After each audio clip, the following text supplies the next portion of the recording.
today on this live feed Thursday. It is sunny here in the GTA and it just feels so good to have that sun.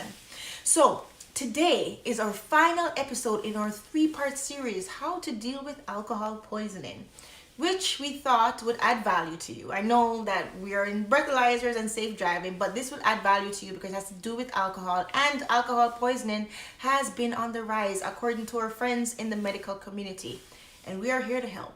Okay, so the first episode 2 weeks ago, we covered recognizing the signs of alcohol poisoning and what to do if you suspect someone has alcohol poisoning. And last week, in the second episode, we covered not leaving them alone, calling for help immediately, as well as what to do until help arrives. My memory is slipping. What to do until help arrives after contacting emergency services. Now, this week in our final episode, in this three-part series, we will reveal some dangerous myths and some unhelpful advice that is still floating around regarding handling people suffering from alcohol poisoning.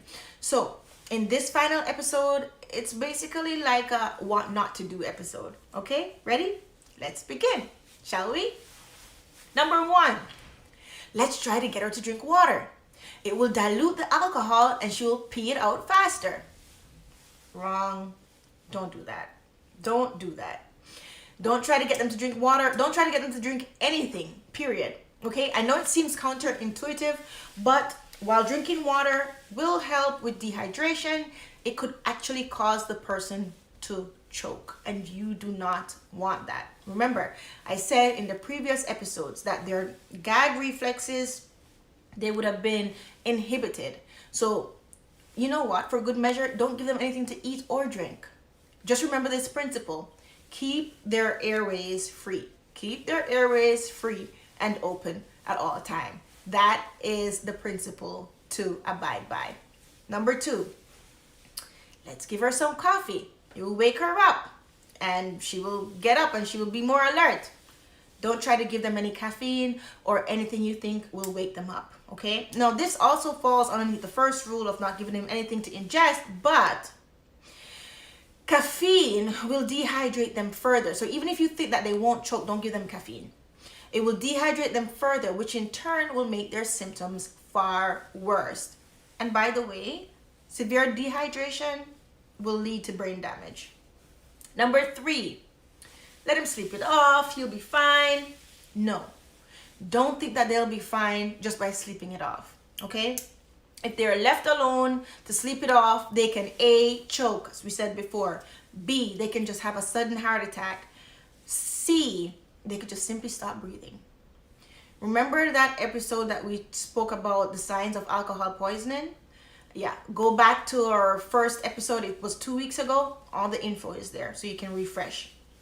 Number four, hey, let's put a backpack on his back and then we can lay him on the side and then we can go and get help. No, don't do that. This one is still a current misconception with seniors in high schools and college freshmen. Now, don't think because they have a backpack on, you can just leave them alone and let them lay on their sides. I understand and I appreciate the thinking because that was around when I was coming up as well, not to date myself. But the backpack does not prevent them from rolling over. And if they do roll over, it can actually make their choking worse. It can actually induce choking, okay? So the principle is, same principle, never leave them alone. Wait for help to arrive. Number five, she'll be fine. Let her walk it off. It will get her blood circulating. It will get her heart pumping. And so she'll be awake. Don't do this because clearly she's drunk or he's drunk, which will lead to serious injuries if you try to get them to walk, okay? They'll walk, stumble, and it will not be pretty. You'll be compounding problems. Number six, let's put him in a cold shower so he can wake up and vomit out the excess alcohol. Boy, this is a big misconception. Do not put anyone that you suspect of alcohol poisoning in any cold shower at all. Listen, alcohol lowers the body's temperature, remember, and alcohol poisoning can already expose that person to hypothermia. So if you put them in a cold shower, it's fair to say you're worsening their hypothermia, and they could actually go into shock. Okay, was that 6? Yeah, I covered it all. Okay, so now we'll end this 3-part series with a reminder that, hey, I know that alcohol, everybody responds to alcohol differently. I know that. But alcohol poisoning usually occurs with a BRAC of 0.45 or higher. And usually it's because the person drank a large amount of alcohol in a short amount of time. And I'm looking at you, college kids, with the drinking games. You can afford to abandon them, okay? Let it go. So that's about wraps it up for me this week. And next week we'll do something more fun. Hopefully the weather holds up and we can do something more fun. We need some fun. It's time for some fun. So thanks for hanging out with me again today, my friends. Be safe on the roads. Please look out for cyclists. A lot of them are out there now. And look out for bikes. Give them their due respect and give them their space on the roads, okay? Look out for our kids too. You have to respect them too. And just be careful. Join our Partner for Life team. It's something new, something different. Do it. Do it. Do it. You'll be helping people, okay?